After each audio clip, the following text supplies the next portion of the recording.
اعوذ باللہ من الشیطان الرجیم بسم اللہ الرحمن الرحیم ربنا وبعث فیہم رسولا منہم، اور اے ہمارے پروردگار ہماری اس نسل میں، اب چونکہ ہماری نسل مراد ہے بنی اسماعیل، بنی اسرائیل اسماعیل کی نسل میں سے تو نہیں ہے نا، یہاں دونوں کی نسل سے مراد ہے تو وہ بنی اسماعیل، ہماری اس نسل میں اٹھائی ہو ایک رسول انہی میں سے، باہر کا نہ ہو، کوئی مغایرت کا اجنبیت کا پردہ حائل نہ ہو، وہ کیا کرے؟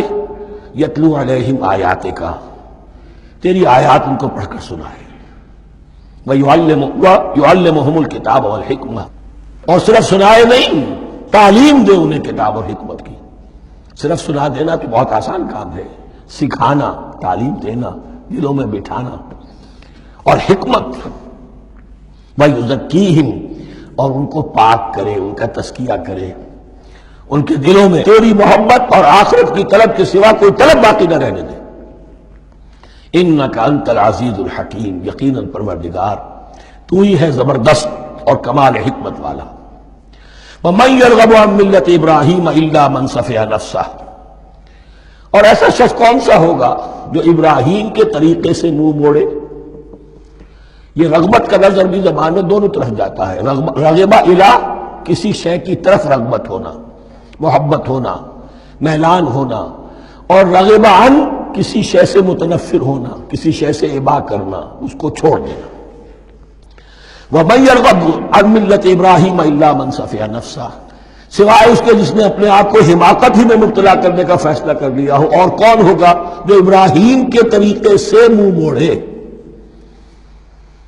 وَلَقَدِ اصْطَفَيْنَاهُ فِي الدُّنْيَا، اور ہم نے تو اسے دنیا میں بھی پسند کر لیا تھا، چن لیا تھا، وَإِنَّهُ فِي الْآخِرَةِ لَمِنَ الصَّالِحِينَ، اور یقیناً آخرت میں بھی وہ ہمارے صالح بندوں میں سے ہوں گے۔ اِذْ قَالَ لَهُ رَبُّهُ أَسْلِمْ قَالَ أَسْلَمْتُ لِرَبِّ الْعَالَمِينَ، جب کہا اس سے اس کے پروردگار نے کہ مانو میرا حکم، اس نے کہا پروردگار قبول ہے تیرا حکم، یہاں تک کہ ذبح کرو بیٹے کو، حاضر۔ یہ آخری امتحان تھا، آخری 100 برس کی عمر میں، 87 برس کی عمر میں دعائیں مانگ مانگ کر بیٹا لیا تھا اسماعیل۔ حضرت سارہ کے ہاں کوئی اولاد نہیں ہوئی تھی، اب وہ 13 برس کا تھا، بازو بن گیا تھا، اور اس وقت ذبح کرنے کا حکم ملا۔ جب بھی کہا ہم نے مانو ہمارا حکم، قال اسلمت لرب العالمین، اللہ تعالی ہمیں بھی توفیق دے کہ اس کی پیروی کرے۔ وَوَصَّىٰ بِهَا إِبْرَاهِيمُ وَبَنِيهِ وَيَعْقُوبُ، اور اسی کی وصیت کی تھی ابراہیم نے بھی اپنے بیٹوں کو اور یعقوب نے بھی۔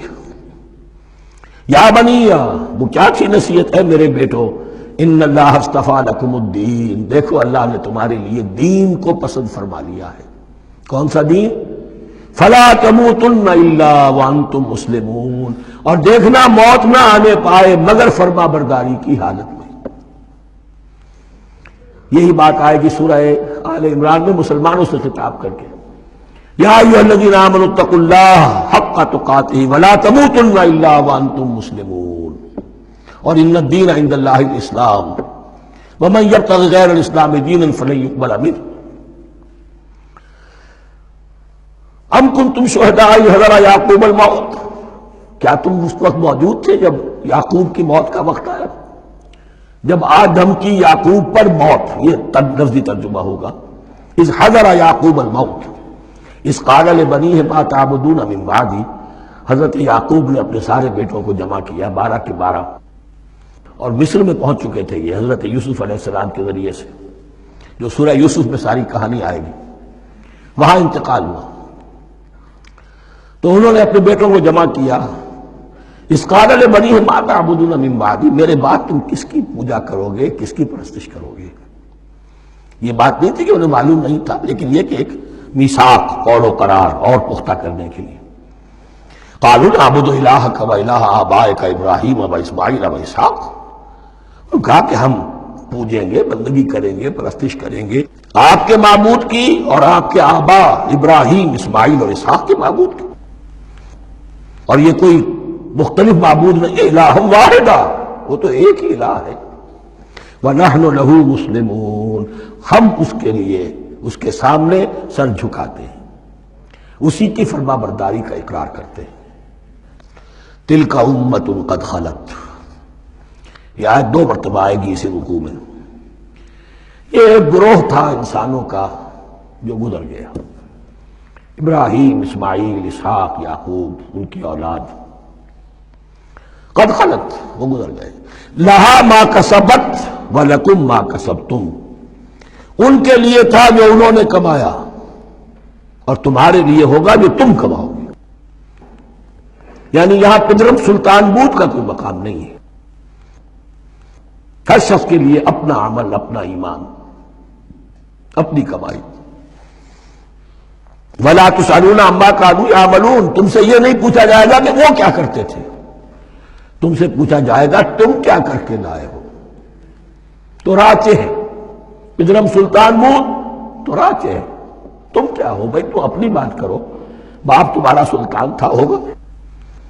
صدق اللہ العظیم۔